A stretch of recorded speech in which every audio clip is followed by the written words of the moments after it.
Hey guys, what's going on? It's Annie, and today I'm going to be doing a review for the newest Cartwheels V2s. I'm saying the newest versions not because there are a new version per se, but because Simon's been perfecting this formula for a really long time. So the wheels have gone through very different types of materials. For example, the last V2s I purchased from a while ago weren't the same V2s as this, and they didn't feel the same at all. So if you don't already know, Cartwheels is a UK-based company. Most of you who have been following me or, have been subscribed for a long time will know that I've been a supporter of Cartwheels for a really, really long time because I absolutely love these wheels. In this review, I'm going to be giving you guys some basic specs and I'm also going to give you my opinion, but I'm sure it's not hard to guess what my opinion is because I've already said I've been supporting them for a long time. I'm also going to be doing a comparison with the 3 different shapes or sizes.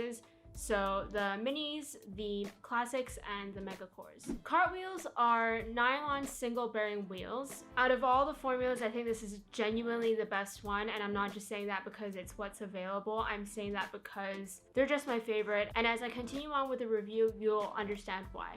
The fact that these are nylon wheels means for me that they're the perfect in-between of plastic and urethane.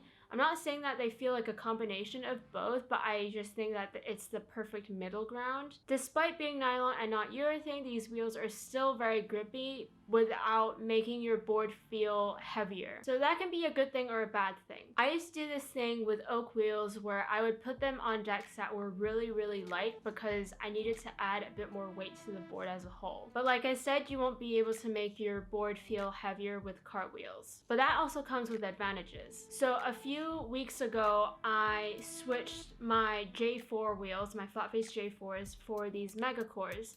And I couldn't feel the difference because the wheel sizes are about the same. I think megas are slightly bigger, but the weight was exactly the same. It didn't feel different to me. Maybe only slightly heavier, but not enough to make a huge difference. The only thing that felt different was that the Cartwheels felt grippier. Nowadays, for me, I actually like the fact that these wheels don't add any weight because it makes it easier to switch between plastic wheels and Cartwheels. So back in 2017, Simon released some dual bearing wheels, and those were the wheels that I wasn't a huge fan of because I couldn't use them on every single pair of trucks. But these wheels, like I said, are single bearing, and the V2s are just only single bearing wheels. What I love about these new V2s is not just how they feel, but the fact that I can use them on any truck that I want. Previously, you could ride Cartwheels with any trucks, but you had to get the versions that were compatible to each truck. That was difficult when I was switching from a set of wide trucks to dynamics because I couldn't use my Cartwheels on my dynamics anymore.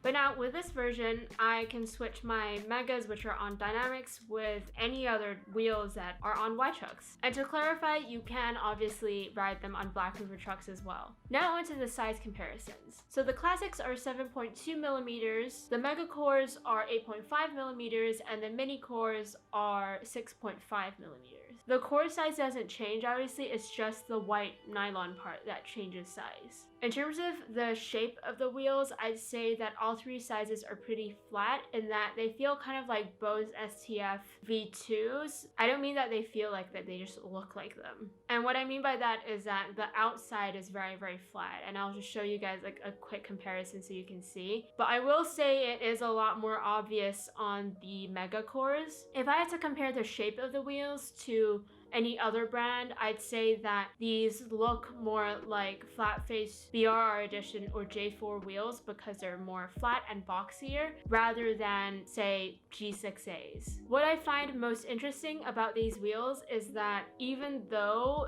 there is a size difference, the actual weight of each wheel isn't that different. So that means the different sizes allow for height changes for each deck depending on what deck you're riding. I'm the kind of person who has multiple setups at a time, as you will see here, and because of that I need my setups to feel all relatively the same aside from the actual deck itself. That's my own preference. I know some people have different decks and different setups based on their own individual purpose for each board, if that makes sense. Currently, the 3 setups that I have with Cartwheels are my Beast Pants with Dynamics, my Whoop and Y-Trucks, and also my Goat on the Road with Y-Trucks as well. So on my Whoop, I have these set up with the minis because the shape is pretty defined and I don't need it to be any higher. If anything, I need it to be a little lower than usual. But this board is also lighter than my GR deck, which actually has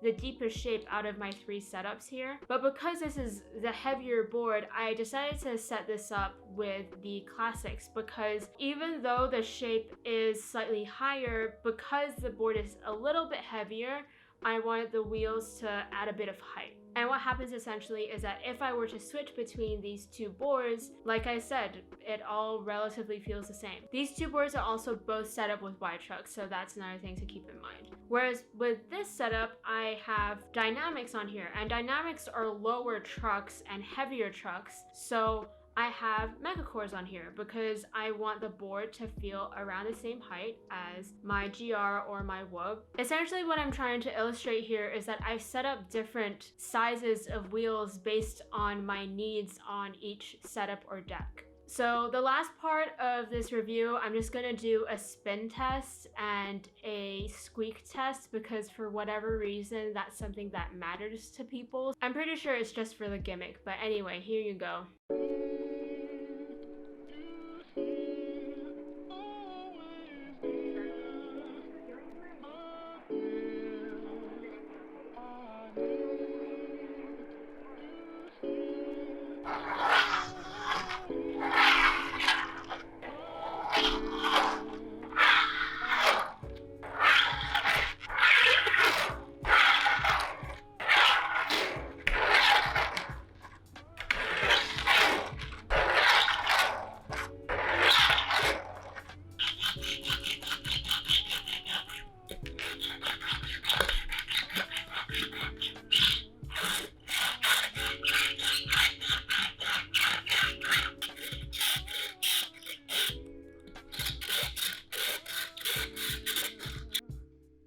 I have these lock nuts tightened as far as they go for every single setup here, so it's not like I'm allowing for space between the bearings and the lock nuts. I do think that they take a session or 2 to break in before the bearings really start to spin really well. But if you want them to really squeak, then once they get a little dirty, they'll squeak a bit more. Overall, I think these wheels are super worth it. They're 26 pounds for a set. That's the equivalent of $32 US.